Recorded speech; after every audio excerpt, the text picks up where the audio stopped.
So in our last video, Captain Max Chadwick had taken our first ship after the trans-Newtonian level has been reached to the moon, surveyed it, and got back.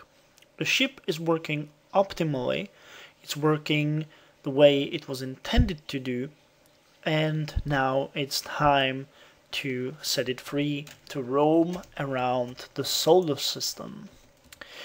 So at this point, there is really no need to wait any longer. We are going to send it to survey. Okay, we got the task group screen here. We are going to let it run on automated, hoping that Captain Chadwick is able to command it correctly, and we are going to send it to survey the nearest planet or moon, which in turn, if we do a 5-second increment, will create a list of orders for it. You can see that it already has a geological survey of Venus plan. So it will move to Venus, and Venus has no moon, right? Yeah, Venus has no moon. So once it's surveying Venus and it's finished, it will then move to another place. So we are going to let it do that, and we will commence construction of a second survey vessel of the Lillian class. However, before we do that, we need to upgrade our design to the new duranium armor we have researched. There is no imminent breakthrough coming, so we can just go ahead and press where is it? Copy design. Now we have a Lillian copy here. That's the second design, and we can actually tweak this one. I'm gonna rename it. It's not gonna be Lillian copy design. It's gonna be Lillian. And how are we going to name it? Lillian.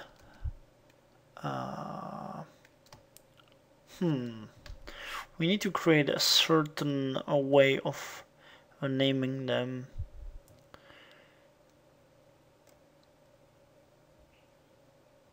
It's gonna be named Lillian A/1 because it's an armor upgrade number 1. Maybe that's stupid. I don't want to do the Mark 1. A refit. A1 refit. Okay, this is gonna be the Lillian A1 refit class. And we should already have, yeah, let's remove the conventional armor and our uranium armor, actually. How are we going to do that? We did research the uranium armor, didn't we?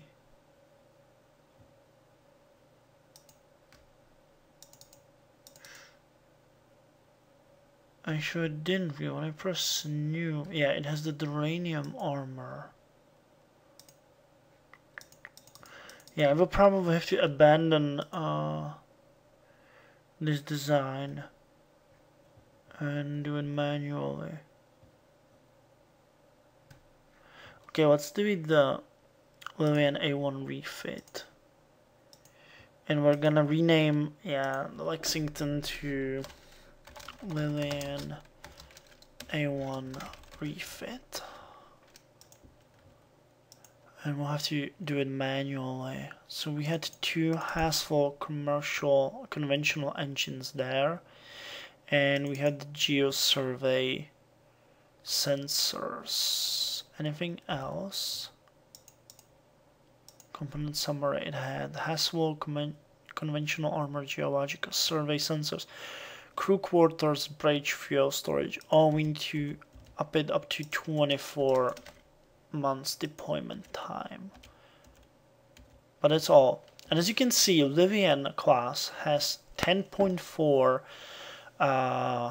of conventional armor on it, which has a size 10.4, which is 14%, over 14% of the mass of the total ship. Now A1 refit has only 3.9 of armor, which is only 6% of the total ship mass. Due to that, the ship weighs only 3,250 tons, while the Livian class, the original one, had 3,550 tons. Yep, and as you can see, this gives the Livian A1 refit a slight boost in speed, 76 kilometers per second, while the original Livian class design had 70 kilometers per second. So this is why the Duranium armor is what I wanted to have. Oh, and also notice that we now have a maximum ratio of 20.6 billion kilometers on the A1 refit. So we're gonna go with the A1 refit. I'm gonna lock the design, and we will commence the construction of the Livian refit design. The problem is, yeah, we will have to retool for selected class.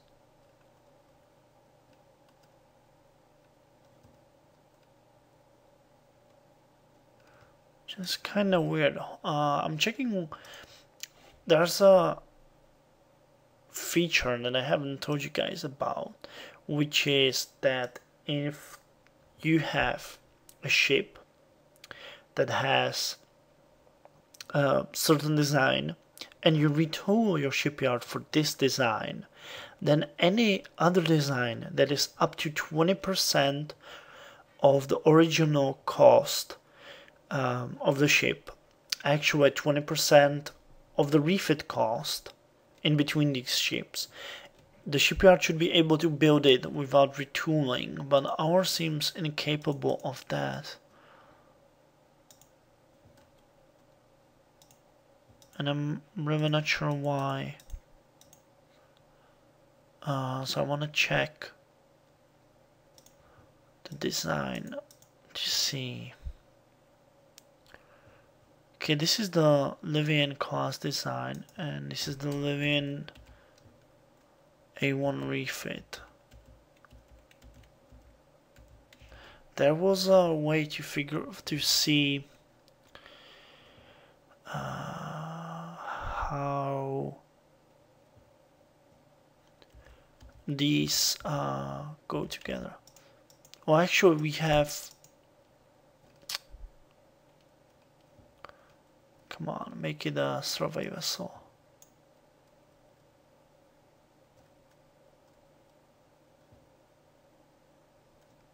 Wait, what is a Livian class? Geosurvey ship, okay. So I'll mark it as a geosurvey ship as well. Come on, spending too much time on this.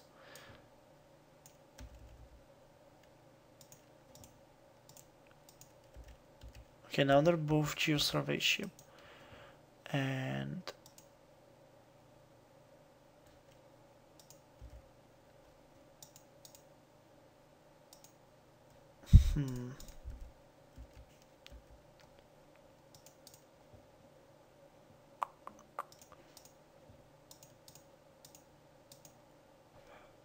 it's weird. I'm really not sure. Someone will explain it, and then I'll know what I did wrong. However, at this point it seems that the shipyard is unable to build the GE Livian class 2 ship. So it doesn't really matter because we won't build the older one anyways. I think the armor is just too damn big. It's like, well, it's almost 16% of the original ship, so it would have to be stripped, and a new Duranium armor would have to be put, which was like 4% more. So maybe it's about the actual size of the components. I'm not really sure, but might be it. So you see that if we now go for retooling for selected class, we have to pay the cost in uranium, and it will take about well, over a month and 10 days to retool for the new class. So I'm gonna select this activity, and New York Shipbuilding is now retooling for Lillian A1 refit. Once this is done, we will be able to build the second ship. So I'm gonna let it run on 1-day increments, and you will see how our GeoSurvey cruiser is heading to Venus. Okay, you can see that it has completed orders. It should be, yeah, it's already surveying Venus. It will take 441 days to do so. Jesus Christ. 16th of October, let's hit it for 5 days at once. Actually, no, it's 80 hours, not 80 days, sorry. And the GeoSurvey of Venus is finished. Now it's gonna go for geological survey of Phobos, which should be the moon of Mars. Yeah, it's gonna go like so. Yes! Oh, nice! Minerals discovered on Venus. Neutronium, almost 4 million tons with accessibility of 0.1. Oh god, that's exactly what I was talking about.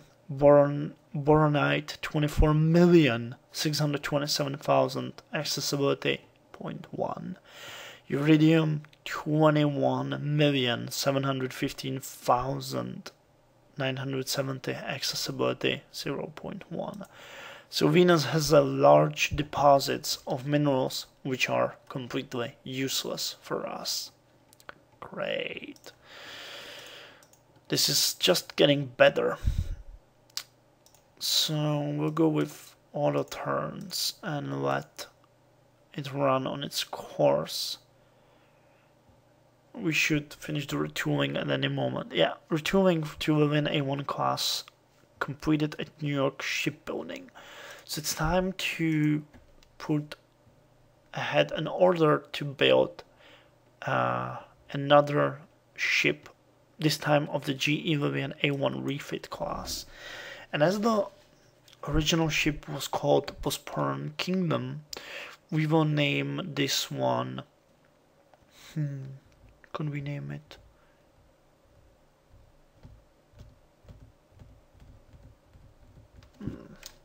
We'll name it Highest Done Kingdom. And actually, as we have more than one ship now, I'm gonna start naming my ships in a certain way. They will all have their individual names, and then we will mark them with a special number.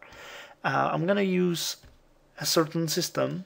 We will either mark them as S dash and a number, which in this case will be number 2, but as this is a prototype ship of a certain class, of the retool class, of the refit class, sorry, I'm gonna name it X-002, which is gonna be the number of the ship.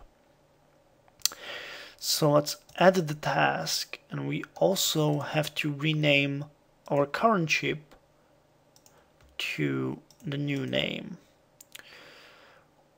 Can I rename it here, or do I have to? Yeah, I have to go to the ship screen. This is the ship screen. It shows you the max speed, current speed, the details of the ship, the commander, the amount of crew, and everything. So we're gonna rename it here. This is gonna be X-001.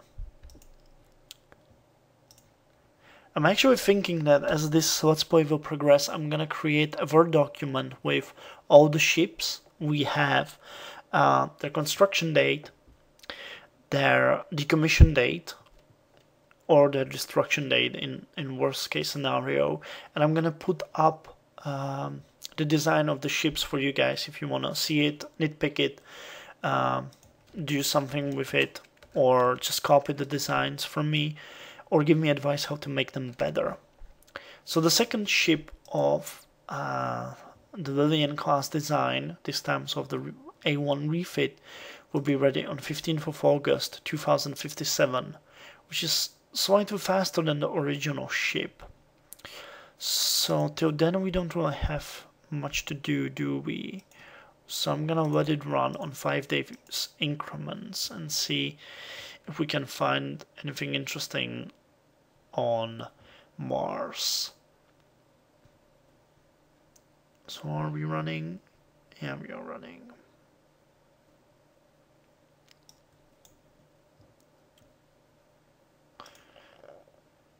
Yes, we have found some slightly more useful minerals on Mars. We have found about 2.3 million tons of uranium with accessibility 0.6. That's not really all that bad. Titanium, only 56,000 with the accessibility of 0.1. But a nice amount of boronate, 3.8 million with accessibility 0.5. And a gallicite of 115,000 tons of the mineral with accessibility 0.9. I don't know if I actually mentioned that before, but as you mine out your minerals on a certain body, the accessibility will go down. So it simulates the way it's getting harder and harder to mine the rest of the deposits on a certain body. So yeah, and did we set it to moon and or just the planets? Yeah, we have already surveyed all of them. If you click on the show surveyed bodies, it will mark them with a circle, and you can then show mineral concentration, which will give them additional marker on the map to show you which one actually have some deposits. So all the bodies, the major bodies we have surveyed now, have trans-Newtonian minerals, but none of the moons have. Venus is worthless, as I said before, but Mars might create a small mining colony for the uranium and gallicite together with the boronate. Titanium, though useful for us, will be just a side product, as we will get minimum amounts from that.